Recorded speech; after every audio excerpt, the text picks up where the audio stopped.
In this segment from show 22 of Isolation Radio, you'll hear me talk to Search Party the band about their music style, inspiration and more. To hear more interviews, reviews and general entertainment talk, listen to Isolation Radio every Tuesday, Thursday and Saturday at 3 p.m. at the link shown on screen, and check out the other videos available on the YouTube channel. Enjoy.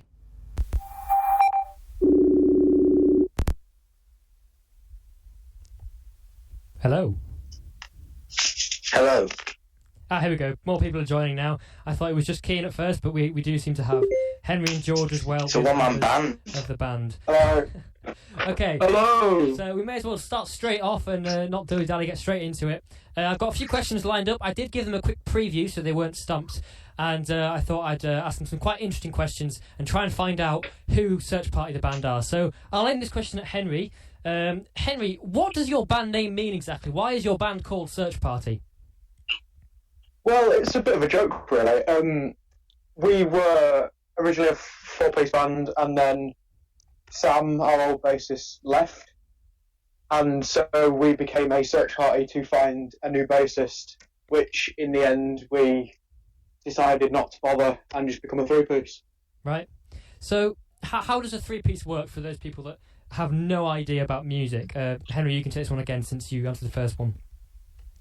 Okay, well, we have Kian, who plays the drums, yep. George, who is the lead guitar, and I am bass guitar and lead vocals. Obviously, we are missing, from a traditional band, you'd have another guitar, so we are missing that, but we tried to put enough different elements in from the three instruments and any vocals we have to fill any space that is empty. So you're trying to adapt to this three-piece band, and I think that'll work quite well. I think once you get more gigs going and things, I think people will know you for the fact you're a three-piece band, and I think they'll have quite a bit of respect for you for that, I think.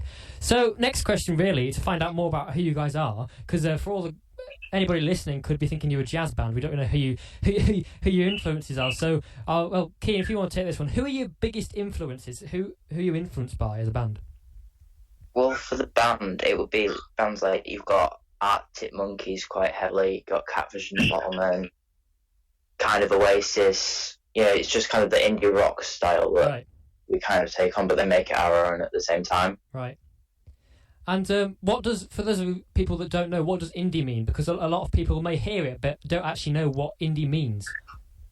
Well, indie isn't necessarily a genre, it means independent. Right. So it's kind of, but then people give the term indie rock to like bands like Arctic Monkeys, because people kind of think rock, you think of like Guns N' Roses and, big bands like that. So indie rock kind of comes to the more modern rock bands like Catfish and the Bottlemen, for example. So it has quite a broad spectrum.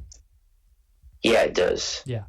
And so you obviously at the moment you're playing a lot of covers, and I know you're working on doing some originals as well. But, well, George, you take this one because you haven't answered one yet. What is your favourite song to perform? Do you have a favourite song to perform? Well, as a cover, anything by the Wombats, really.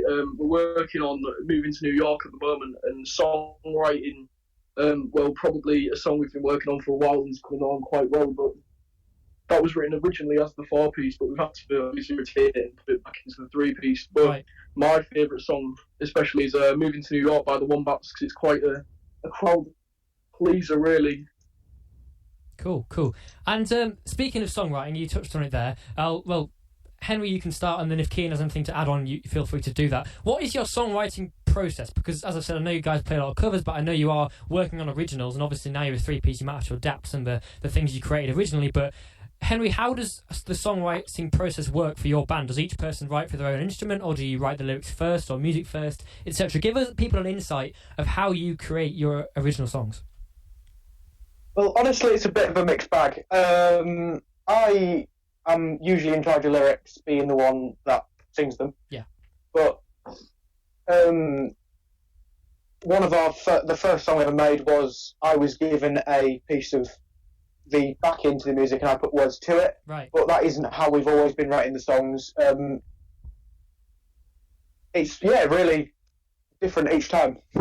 How many sort of songs would you say you've written originally so far, and how many are you planning on doing? If you include concepts, there's a lot, but completed songs we have definitely 2. Yeah. Maybe 3 or 4. Yeah.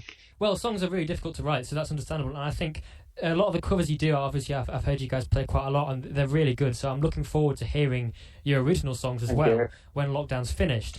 So this is kind of a fun question. This isn't necessarily about you guys, but if you could go open a show for any artist, who would it be? And everybody can answer this question. So Keane, if you start, then we'll go George and Henry. If you could open a show for any artist, who would it be? And this doesn't have to be collectively as a band. This could just be you personally. If you could open a show for any artist, who would it be? So yeah, Keane, you start. Probably Catfish and the Bottom End, just on the basis that they're my favourite band. Yeah. And, you know, opening the show for them would be mint. Yeah. George, what about you? Definitely either Arctic Monkeys or Liam Gallagher himself, because I've been influenced by them for years, really. All right, that's cool. That's cool. And Henry, who would you want to open a show for? I'll Capture the Bottom as a good shout from Kian, but I'd say the Wombats because of the heavy influence by our style, or the Killers just because I really, really like them. Yeah, Killers are great. I agree with you there. And are you planning on doing any gigs after lockdown? Henry, again, you can take this one. Are you trying to arrange some now, or are you more concentrating on getting a really good set list first, or gigs? What's the news on gigs from you guys? I think it'll be set list at the moment, but gigs is definitely something we will look into as soon as possible. Yeah. Okay, cool. And George, what's the best gig you've done and why? I'd 100% say Contrast, because it was really an eye opener and how our music influences and how we've been influenced by music, really. Yeah.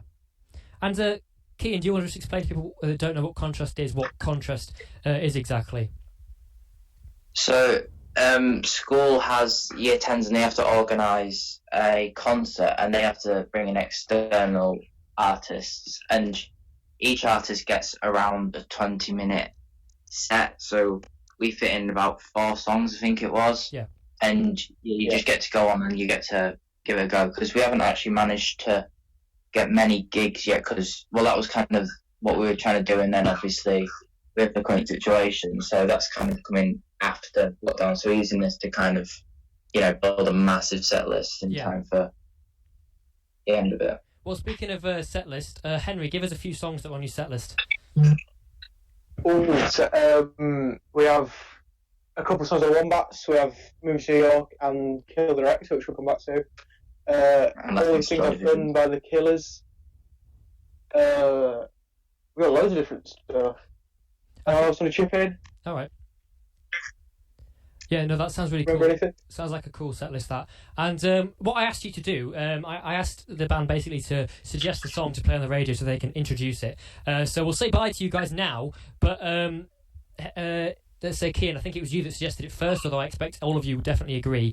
Kean, do you want to introduce this next song? And I'll hang up the call and people can listen to this this great song. I listened to it earlier and I really like it. So yeah, Kean, introduce this song. Alright, so this one's called Kill the Director by the Wombats. It's quite well known because it's appeared in like the In-Betweeners and that. But yeah, shout out to Bridget Jones for this one. Okay. Well, thanks for coming on, guys. You've been really great, really interesting to talk to you and find out more about you guys, because I think people now more know who you are and are looking forward to seeing you in the future. So thanks for coming on, guys, and I hope you're all doing okay. Thank you. Yeah, thanks. Thanks, bye.